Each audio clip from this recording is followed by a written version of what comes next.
Welcome to the Courageous Entrepreneur Show, where we share information and inspiration to help you overcome the obstacles that can get in your way as you work to build the successful business and life you want and deserve.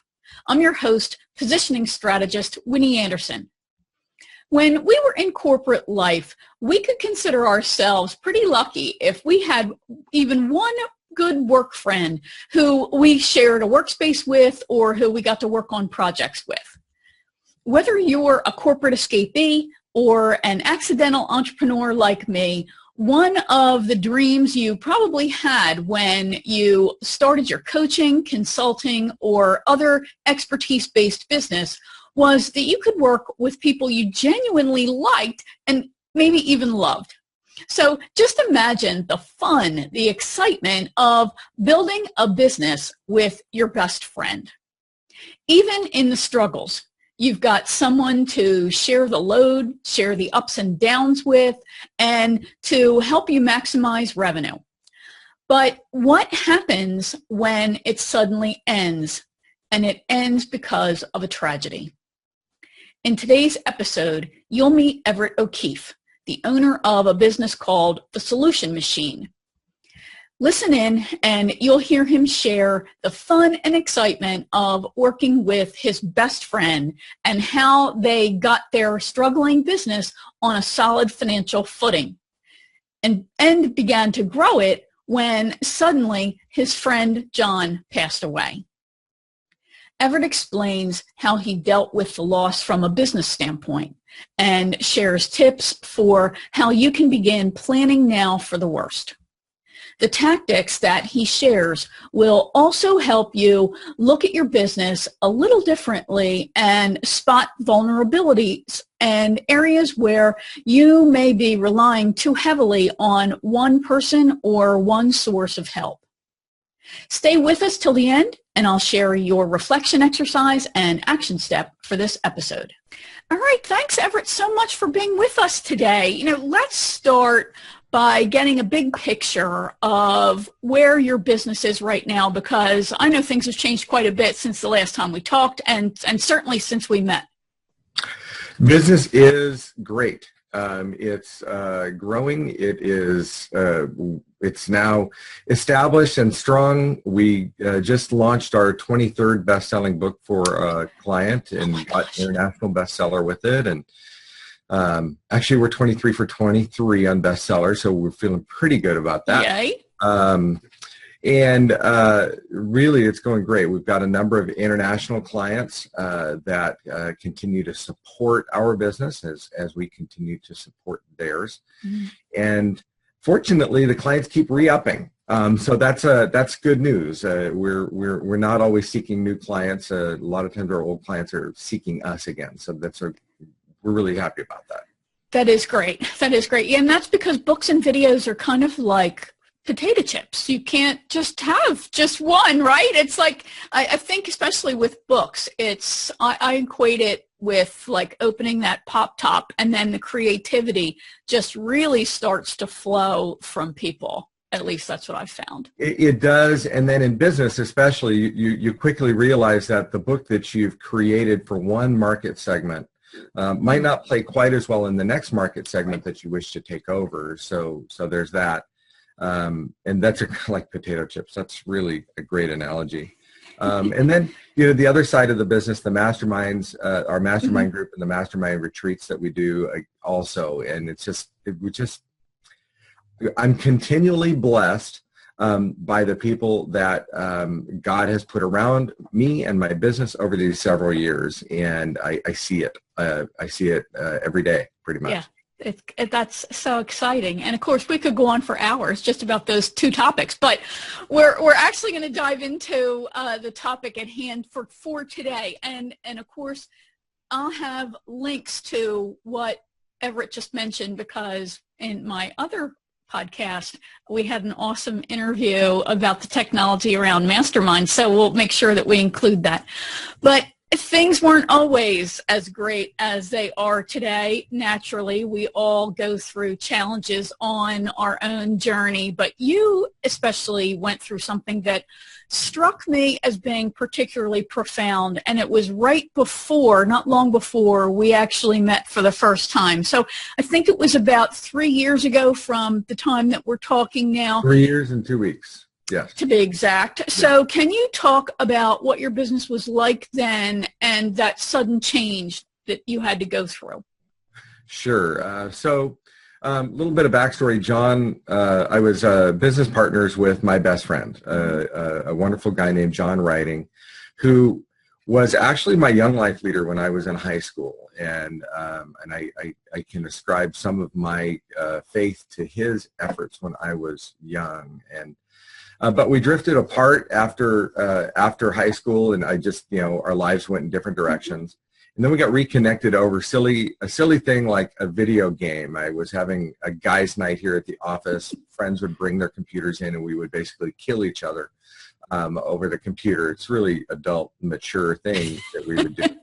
And a friend invited John, and I was just blown away when he came in the door because it was, you just that connection that it was great.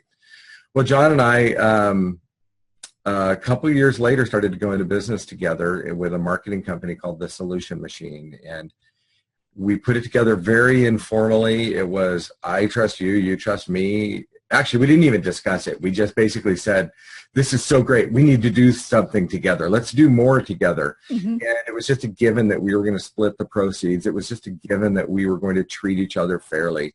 Everything was basically just a given. And that worked great. It really did. It worked great, though our business had its financial struggles. In fact, one of the challenges we had was, Winnie, is that we found ourselves selling a product that we were trying to price it for Main Street for every business. And I've since learned this lesson, but we didn't know it then. Was that when you try to price a product for everybody, basically you can't make any money. I mean, the deal. And we were financially struggling. I had a failing business with a great business partner. It's kind of where we were. And a great idea that this should be profitable. We should be rocking, right? Yeah, frustrating. We were selling text message marketing to Main Street businesses. But everything turned a corner in early 2014. And when we started to go down the publishing road, honestly, we learned a publishing strategy for creating a bestseller book in short order. And we did it. And we did it as a test for ourselves and just as a proof of concept. And it worked phenomenally. And we realized we could really create a business around this. And then at the same time, we started our mastermind retreat, and that was, we were at a conference with some great marketing minds, and we said, wouldn't it be great to all get together in the woods, in a cabin in the woods, and just hammer out each other's businesses for a few days and go in Yosemite and tour all that. So we did all that, and the reason I'm going into this backstory is because we did that retreat in April of 2014, 3 years and 2 weeks ago. When we got done with that retreat, we felt like, my goodness, we've arrived. We've turned this corner. We've discovered a profitable business model that people need. We decided we weren't pricing it for everybody. We were pricing it for the best businesses and for the best speakers and authors. And our retreat was successful, and we thought, wow, it was really an amazing thing. And so that's when it happened. And I don't know if we go into that now. Is that, you want me to? Sure. Yeah. Okay. So May 4th, 2014, I was at a conference in San Diego, and I was going to be meeting with one of our best clients, and he and I were going to be rooming together. So John stayed here in Clovis, California, while I was at this conference. And the conference was a Saturday, Sunday thing, and Sunday at basically 5:15 8:50, about 10 minutes before the conference ended, my wife called me, and the phone call started with, "Are you sitting down?" Right, and I just, okay, I'm thinking, I don't know what to think. So yeah, I left the conference room. I went outside in the lobby. I sat down, and that's when she told me that John had passed away. He had been playing volleyball with some friends after church. He sat down in between games to take a drink of water, and he just collapsed, fell over. And it was, as I understand it, a massive stroke. And John was about 52, and it was just completely unexpected. And by the way, they had a defibrillator on site. The ambulance showed up really quickly. By the way, the police officer that showed up knew John. The ambulance driver knew John. The nurses in the ER knew John, because we jokingly called John the mayor of Clovis. He knew everyone. So if there was any chance to save him, it would have happened. Absolutely. Yeah. And in fact, the owner of the ambulance company, I was sitting on an airplane with him. We just happened to be sitting across this aisle from each other on an airplane about a year ago. And he looks over at me, he goes, he goes, "Everett," he goes, "everything was right about that circumstance. Like they tried twice as many resuscitations as they normally would. All of these things happened in just perfect order. And it was not to be, So my life changed in an instant. It was, here we had this business on this upward trajectory. I was in business with my best friend. We were, happy entrepreneurs together, and just everything changed at that moment. Yeah. So incredibly sad and shocking, and unfortunately part of life. Right, is part of life, is loss. Yes, yeah, you just don't expect it from your 52-year-old business partner, No. Who, for all intents and purposes, was healthy, right? It's not that John had some kind of issue health-wise that, oh, hey, don't play volleyball, don't. Right. No, not at all. In fact, he'd been playing volleyball for several months, he was basically in the process of, getting more fit and that. Like we all are. Yes. Right. So yeah, it was a incredible shock when I got the news. Obviously I was devastated. And of course my heart immediately went out to his wife, to his 3 kids, who were, let's see, at the time, like 19, 17, and 15, and what goes on with them. Mm-hmm. So, and then also was, oh crud, what happens with this business? What do we do with that? I mean, right. John was, not only was John my business partner, but he was the editor of all of the videos that we would do. He was any artwork that we needed, he would do. At least half the creative ideas, came from him. And so I found myself, Winnie, in a position where I had to somehow go forward in the business, right, with not just my right arm cut off, but my right leg cut off too. Right, because it was, the grief compounded with losing this business partner, who helps you make decisions and navigate things, but also your provider, right? One of the core providers in the business. Right. So, it really was like, if I had a full-time business, or if I say it again, if I had a business where it was me, a business partner, and a video editor and a graphic artist, well, guess what? I lost 3 of the 4 of us in that. Right. Yeah. detached corporate language, you lost a key man and all of that skill and knowledge capital at the same time while your heart got stomped on in the same process. So let's talk a little bit about this issue of you guys were running a growing business, a thriving enterprise as it was really taking off. So what do you do from a practical standpoint of notifying your clients and letting them know that their project is okay and that you're not on a sinking ship, that we're gonna make this right and your project is still going to achieve, and then you've got to deal with your grief. Can you talk about how you do that from a practical standpoint? How did you deal with the clients? Yeah, that was an interesting thing. First, I probably did the wrong thing. I waited at least a week before I reached out. Okay. Because it was just the shock of everything, and what do you do with it? And, and honestly, the funeral arrangements, right. All of that. And then because I'm in, video and marketing, I decided I was going to live cast his funeral. And so we live casted his funeral over YouTube Live all around the world. And it was an incredible thing, honestly, because John's church the sanctuary holds about 800 people. And there were 1,100 people at the service. Wow.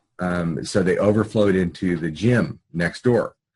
And then there were, I don't even know how many people watching online, because John and I had gotten in touch with this international community of marketers, right? I mean, right. Winnie, you're part of this circle. Yes. And all of this. And we had people watching the service from Barcelona. We had people in the Philippines watching it. And anyway, so I got, of course, for the next week at least, just sucked into all of those things that had to happen. And I had to pretty much, for that time, I had to back burner any client work. But Monday after the funeral was, that's when the chickens come home to roost. And I came in here, and the office was just, it felt like a graveyard for obvious reasons. And so then I did start to reach out to the clients. Some of the clients were, really good friends with John. And so we're participating in the funeral. And I've got to tell you that most of those were like, Everett, it's okay. Just don't, if things need to sit a while, it's okay. But a really amazing thing happened was the mastermind group that had come out of the mastermind retreat that we had done in Yosemite literally 30 days before rallied around me, and they said, okay, Everett, what can we do for you? Did you have any clients you want us to call? Do you have any videos you need edited? Do you have any books that need to be edited? What do you need? We're here for you. And that was incredible, because it was not just moral support, Winnie. It was support, practical support. Of course, none of them were in the area. They're all, scattered around the world. So it was not like they could show up here and like, yeah, I need this to happen in the office, that type of thing. But they were there. But I'll tell you, I think the secret, really what it requires in that circumstance is brutal honesty. Brutal honesty with yourself and with your clients. So when I did call the clients, it was, okay, here's the deal. John was in the middle of editing your video. John is our video editor. I am not good at editing video, and therefore I'm going to find another source for the video editing, and we'll get this job done. And please be patient with me, but we'll get it done. The amazing thing I will say is, since there were about 80 super powerful stories around John's passing, okay, that just tell me it was preordained. But one of them was that the night before John passed away, he stayed up till like 2 a.m. finishing a video project for one of our clients. And it wasn't because it was on a big deadline. It was because John loved doing it and went out of his way to make it super special and all of that. And he was most creative in those hours. But anyway, coming back to your question, Winnie, I think it is that brutal honesty. It's being straight up with your clients, not sugarcoating it. Right. But at the same time, being real honest with yourself in regards to what are your limitations and what things are you going to have to do in real short order.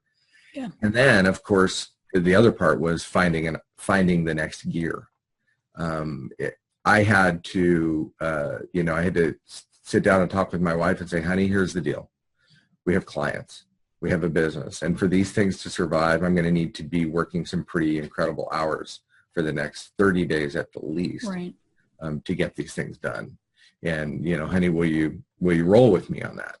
And, and of course my wife was concerned about the grieving part, right? And how do you do this? But honestly, Winnie, the deal is, I'm a businessman, and I love my business. It is. I really enjoy it. I love working with my clients. And that's why John and I worked so well together. We just, so for me, honestly, the next 30 days of business were simultaneously the hardest, the most challenging time, and also the most rewarding time in my life. And it was challenging because of the things you'd expect. But also incredible because, the deal was, I told you, John helped lead me to Christ, and in that 30 days following, I had never in my life seen Christ's hand at work so apparently, so clearly, and so frequently. And so while it was incredibly challenging, at the same time, I just could see this and go, oh my gosh, are you kidding me? And I just knew that I had support the whole way. And it wasn't just from my mastermind group, and it wasn't just from my wife, and it wasn't just from my clients. So it was, but I was blessed in numerous ways by numerous people during that time. Amazing. That carried me through, honestly. Yeah, amazing. And I hear in that story the importance of self-awareness, as you mentioned, and I think that plays such a strong role in the development of courage and confidence and business success, period. Understanding your strengths, where you are at an emotional point in your own experience, and hey, I need to stay focused, and trust me, I'll grieve later, or I can do these things simultaneously. And then or in the margins. And there were times, there were times when I was here at 9 or 10 o'clock at night because I needed to be, when the quietness and the emptiness of the office would settle on me, and I would just cry. But they were good times. I mean, I'd get on my knees here on the floor, and I'd pray, and I'd cry, and I knew that John's wife was having a much harder time than I was. I had a business to maintain. She had a household and a family to maintain. Right. So, but that too was amazing things, because our online community came around them financially as well. And I think you were part of that, and we're just very generous in supporting that family. And that helped too, to be able to do that. But it was hard because I knew for that time period, I could not be the key person in that household.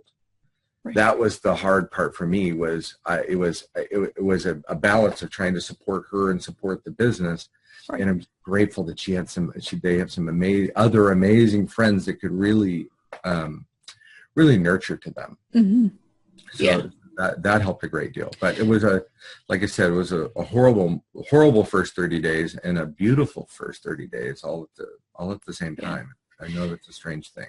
No, and that's I think the right word is dichotomy, right? That's the nature of life, that it's created in perfect balance, whether you want to think that is true or not, and for every negative there is a positive. And I think that one of the great challenges that we have as humans is to recognize that, yes, what you're looking at is awful. No two ways about it. But can you create a positive in some way out of that negative? Can you find a lesson? Can you find a bright spot? Can you find a positive? Can you find a growth? Yeah. And I think that's what we have to do, right? As humans who are going to move forward.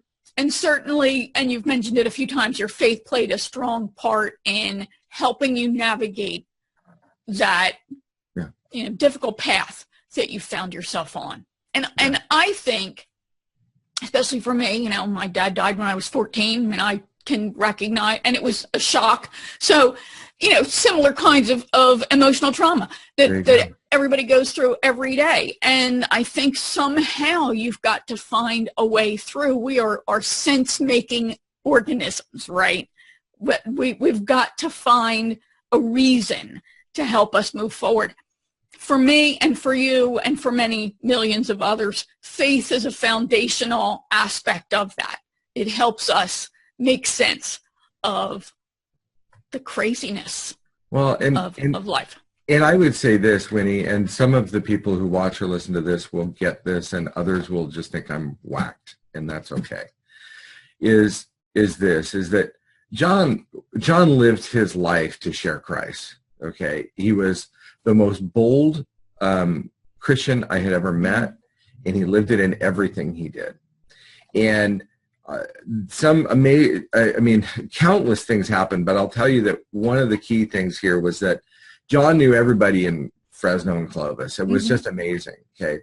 But in the 30 days before his death, he got to know an incredible online community of marketers, okay, and authors and speakers. And it was in that last 30 days, honestly, of his life where his reach completely changed. And that was because of this retreat that we did in Yosemite.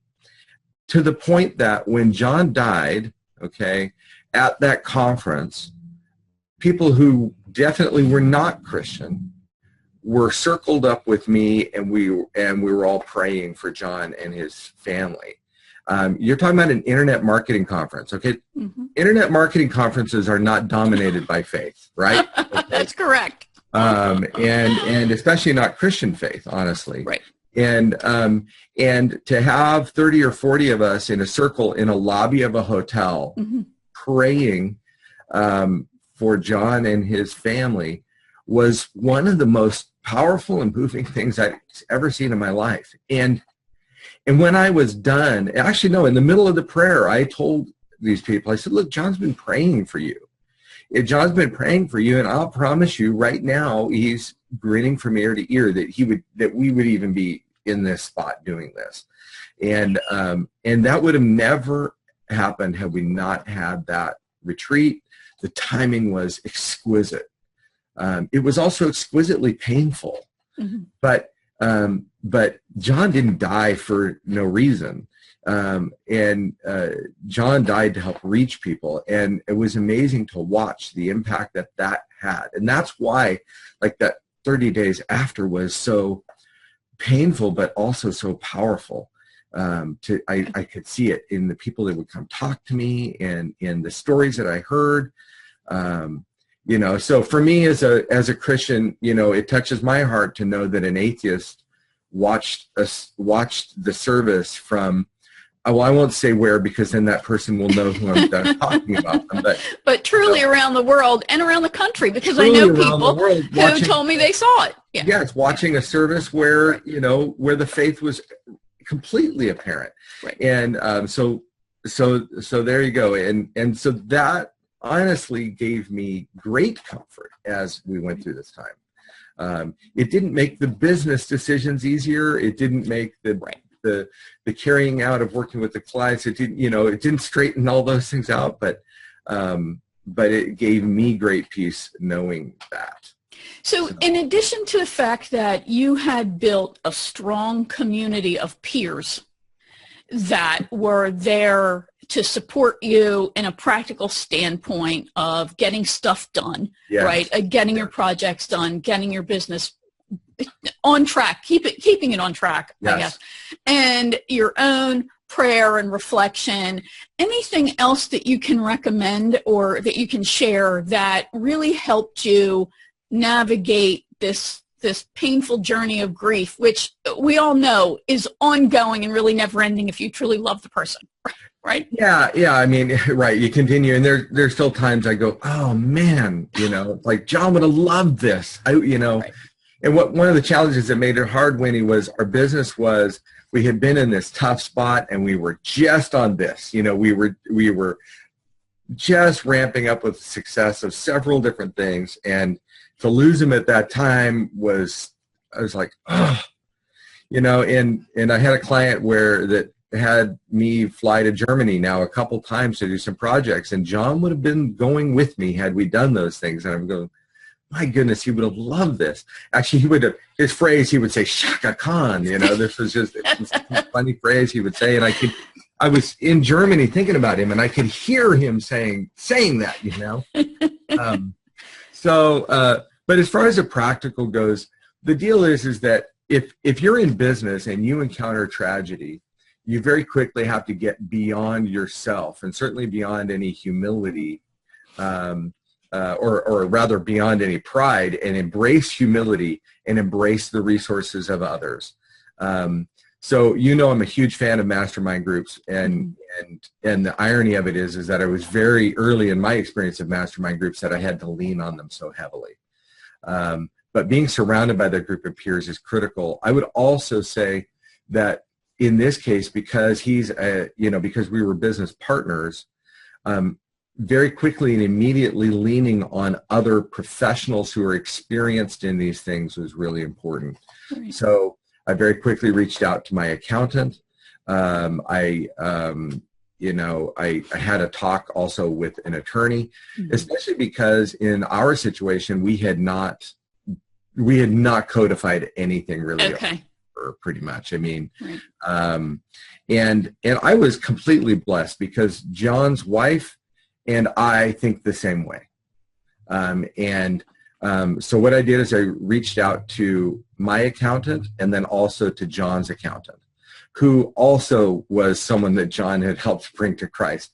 And we were very fortunate because we were of like mind, and we could sit down and go, okay, what would be the fair way to resolve this? That type of thing. And we came up with a way to separate the business as far as the legal part goes. But the part I cannot get back, and the part that I still crave is the companionship and the creativity of that business partner. Mm-hmm. No employee, no independent contractor can ever replace that. No one else wakes up at 3 a.m. thinking about our collective business. It's just me now, who goes, oh my gosh, I've got this idea, right? Or who wakes up going, gosh, we've got this challenge. How am I going to solve this?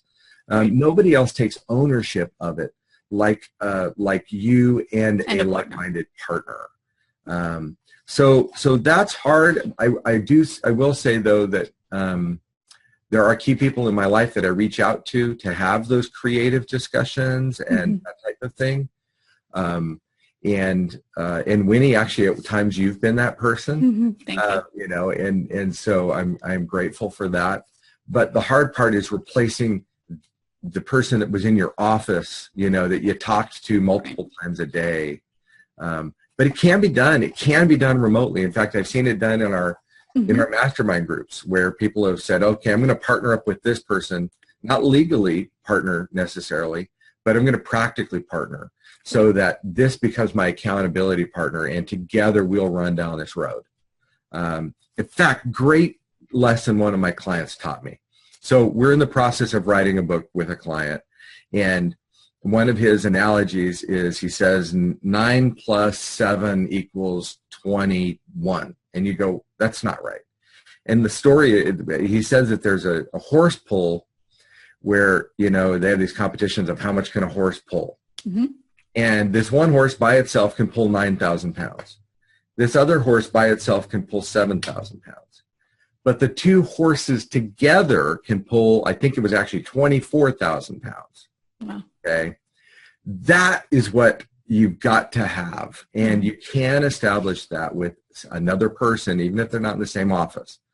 And, but to, you know, even if it's just an accountability partner, you'll go so much further and so much faster. Yeah. And so it's the lightening of the load. It's the shared focus. It's the shared muscle and the shared spirit of that we're going to accomplish this together. Yes. I think that's great. And the accountability, because you see what that person's doing, you go, well, I better step up. And then they see what you're doing and they go, well, I better step up. So, that to me is the healthy side of competition, because we're not really in competition, but we're inspired by each other. And I've had the same conclusion from watching members of the communities that we're in together. You know, well, if that person can do it, I can too. You know, our mutual friend John Cody was my original inspiration for starting my first podcast, and that never would have happened had I not heard about him and met him and thought, I can do this. He's smart, but I know I can figure this out too. That's so right. So yeah, that really is the power of community. And I think for me, that's probably one of the biggest lessons that come from your experience is the humility that you must be able to ask for the help that you need, which starts from awareness, like everything else does. And then the power of a truly great community of like-minded people that's yet diverse at the same time, right? Not everybody shares the skills you have. Yep. They bring something different, unique to the table, and can therefore support you when you really need them most. Yeah, I would say, you know, and masterminding for like that. I tell people that a mastermind future-proofs your business. And I tell them that it's funny because I've always thought of it from the standpoint of, well, it helps future-proof your business from, you know, technological changes and things. As people see, oh, you better, Everett, did you think of that? Or did you see this, right? And as you weigh different tools and strategies together. But it also future-proofs your business from a tragedy like this. Yeah. Because then you have that very creative board around you to do that. Yeah, the whole digging your well before you're thirsty kind of concept. Yes, absolutely. And I think people would be foolish not to. But I will also say that, you know, one of the things that I think that should be given great thought for anybody in this is if you are in some sort of a partnership arrangement, really, what is your plan for this? Because yes, it will happen. And in my case, you know, in this case, not only did I lose my business partner, but I lost half of my income earning potential, right? I mean, you know, all of that. and our overhead didn't change. You know? We still had the office. We still had all our software subscriptions and everything. Yeah. So having something in place for that, and it doesn't have to be super complicated. But I was blessed because had John's spouse not been like-minded with me, you know, we could have been in a world of hurt. Mm-hmm. You know, what if she had said, look, I insist on, you know, the business being liquidated right now. Right. And you, whatever the half the value is, I get now. Right. Okay. Well, I'd have lost my best friend and my business. Mm-hmm. You know, and she could have done that. Mm-hmm. Yeah. You know, or she could have insisted on terms of, you know, the business goes forward, but she could have insisted on such onerous terms that the business could have not, you know, that I couldn't have afforded to feed my family while trying to build the business. Right. For me, one of the things I did, and I would encourage others if they run into some circumstance like this, by approaching both my attorney and my accountant and her accountant, mm-hmm. I wanted to do it in such a way that when all this was said and done, if anyone said, hey, I'm not so sure Everett treated her fairly, I wanted to, like, here's what we got. Right. Here's all the finances. Here's the cash flow. Here's the clients in place. here's the overhead, here's the resources, here's all of this, and and therefore I didn't want it to be here's my proposal and to his wife, and you take it or leave it. It was let's sit down with your accountant and let's see what we can do and figure this out. Yeah. And I think that I think that openness is the way we should be treating everybody all the time, but it was good because there was just never any question about that as we went forward. Great. So, and then we do a little side thing for her now still, which whenever we have our retreats, we donate 10% of the proceeds to her. We just give it to her, and she's like, what is this? I gotta get a check from her, whatever, and That's she's nice. she's always super grateful about it, and it's just kind of a thing we do to help remember an amazing guy, and help that family keep going through stuff. That's great. That's nice, and great advice. That it's unfortunate, but we do need to think about those legal requirements, and it is a matter of protecting both sides and just spelling everything out. So in the heat of emotion, there's some element of rationality that, hey, back when we were fully functioning, we wrote this stuff down. And because I think the issue that things are going to end is a reality. Things change. People decide, what, I'm going to pursue a different opportunity. They don't necessarily have to be taken away. They don't have to pass away. They don't have to be incapacitated. Things change, and recognizing that and thinking that through is part of what my husband would call good risk management. It's part of good preparation, and it's part of building a solid, profitable business where everybody's best interests are looked out for at the time. So I do think that in the calm of the now, this is one of those things that, okay, if you don't have these I's dotted, maybe now is the time to go back and take advantage of the fact that we're all healthy and fully functioning and getting it done. Yeah, great. And it occurs to me as you were saying that we need to this doesn't just apply to business partners. And because, many of your listeners and watchers are not going to be partners with their best friend like I was. Right. Right. They may have a more formal structure already, or they may be solopreneurs and think, well, this doesn't really apply. But guess what? Many of us have very vulnerable relationships with key providers. Right. And that's also true, I would say, with many of my clients, for instance. They trust that I have these files and this project is moving forward in this way.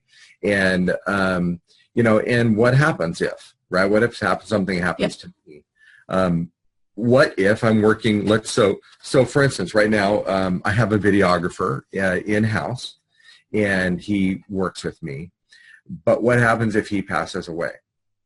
Okay, then I've lost a second videographer, right? My video editor, videographer. But, in the meantime, I've also trained myself on some of that software so that I'm less vulnerable. Right. The files are here. They're backed up. I know their location, and I'm familiar with them. And it would be now much easier for me to backfill that. Right. But how many of us work with key providers, whether it's our publisher, it's our editor, it's our who knows what. So we also need to be thinking of the what ifs there. Yeah. So that's a really great point. And, I want to emphasize that those elements are part of building a good business. They're not that you're not thinking positively. I believe in God, but I still lock the doors. Right. So, and that's part of that. You have to have these agreements in place, and you have to have these plans. That's, as I said, good risk management. You recognize the potential for problems down the line, and you take the actions now so that when those things happen, you're able to navigate quickly and continue to build the confidence among all parties. So, I really appreciate you mentioning that. Yeah. Everett, really great information. I appreciate you sharing this with me. I know this is a tough topic. It's tough for me to hear. I know this is really very challenging, but it is something that we do have to recognize. And find the courage within ourselves to continue moving forward and moving past this. So you've mentioned a few things that I know your business is focused on. So how about if you just share with folks a little bit about what you do and how folks can find out more, especially about your mastermind retreats, if you want to have people be able to reach out to you. Thanks, I appreciate that. So my company is called The Solution Machine, and you can find it at thesolutionmachine.com. And I mentioned that one of the big things we do is publish books, but we're really positioning experts. We take people and position them as experts in their field. Mm-hmm. How we do that depends upon what they do, what their field is, and their market is. But for many, it's helping them become best-selling authors, sometimes international best-selling authors. It may be helping them with online video, or video should be used in presentations and things. We do a lot of author and speaker support as well, because authors and speakers need to concentrate on the things they're really great at and let someone else concentrate on the things that they're not really great at. And so we do that. And then as far as the retreats go, our mastermind group is called The Masters Mastermind Group, and you can find it. I'll give you 2 ways to find it. One is you can go on Facebook, it's The Master. If you search Masters Mastermind, you'll find it. And I think it is Facebook/Masters Mastermind. And then also, if you're interested, if you go to mastermindmastery.net, just mastermindretreat.net, you'll get a link into our mastermind retreat and see what it is that we do and how we do these things. Great, outstanding. So actually, I did put a tip sheet out. I just realized there's a bonus I put together for you, awesome. And it's 7 tips on how to master the mastermind. And you can find it at, and I just literally had tested it a second ago to make sure, mastermindmastery.net/bonus. Awesome, thank you. mastermindmastery.net/bonus. Thank Sorry, you very I don't have much. a lower third for you. That's all right. No worries. And of course, I'll have the links to all of that in this episode show notes, etc. So, thank you very much for all your time. Thanks for that great bonus. And many thanks for what you're doing, because this is important that people have this information. And it's always easier when we get to hear the story of someone else who's gone down a similar path or gone down that road before us. Keep going. I think so. Thanks. Thank you very much, and we'll talk to you soon. All right. Thank you. I know this is a tough topic to think about, and frankly, that's why I thought it important to cover. Most of us don't want to think about the end, not of our lives or of anyone else's, or the end of our business or of our relationships, whether personal or professional. But these things come to an end at some point. Okay, so your reflection exercise for this episode. I want you to think about what my husband, the business lawyer, would call exposure to risk when it comes to your business.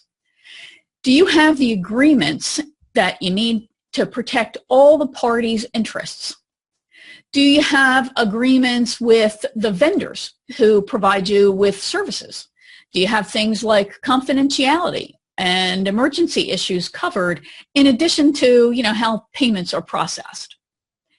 Are you continuously building your network of experts so you have people to call on in the event of an emergency? And what about an exit strategy? People leave our lives all the time. So what will you do? What steps will you take should one person want to or need to leave? And your action step for today. I'm actually going to give you a 2-parter. First, I want you to make a list of all of the gaps that you have in formal protections for you and your business. Then find yourself a business lawyer who can discuss these issues with you. You want to make sure that you find a true business specialist, because the lawyer who helped you with the sale of your house is unlikely to be able to help you with this kind of business consulting. So make sure you find that business attorney, that business specialist.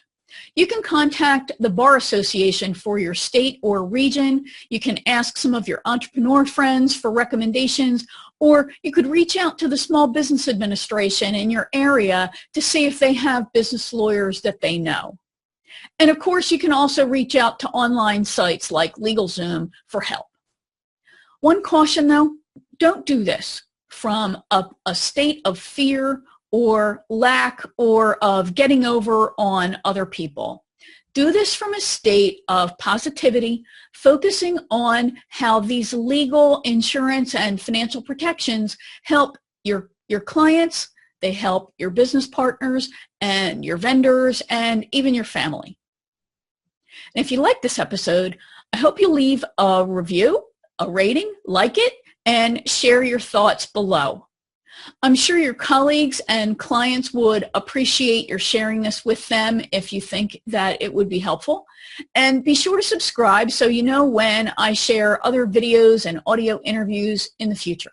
For more information and resources to help you overcome the obstacles to success, to help you position and pre-sale yourself so you can profit from your expertise, be sure to visit my website, winnieanderson.com.